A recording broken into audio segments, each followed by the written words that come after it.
Do you think that the tides have turned, that the climate has changed, and that even Democrats, for example, are more left leaning or liberal, whatever that means anymore?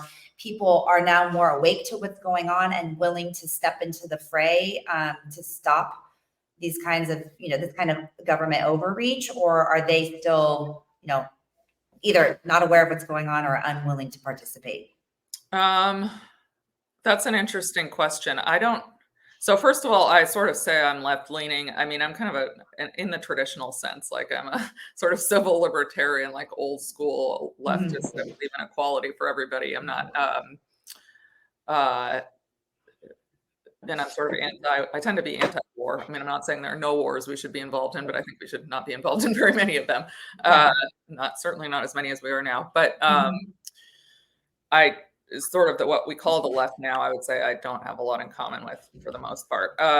And I've become very skeptical of government, at least in this country. Right. It's just so corrupt. Right.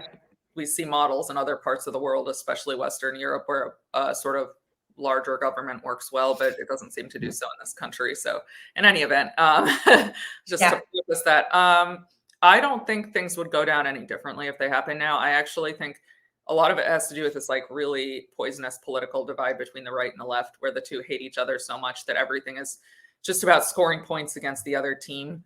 So, and I think that's what happened in 2020. I honestly think that if former President Trump had said, I think COVID is an extremely dangerous disease and we should all stay home and all the governors should issue lockdown orders, that all the Democrats would have said, wait a second, what about the poor kids? They're not going to. But it was because Trump was like equivocated, didn't seem to take it that seriously, as he's just kind of an airhead. I don't think he had formulated thoughts that it was like, oh my God, of course this is the most serious thing ever and we should lock down forever, and because Donald Trump is endangering us with his not taking this seriously kind of thing. So I think the exact same thing would happen now, honestly.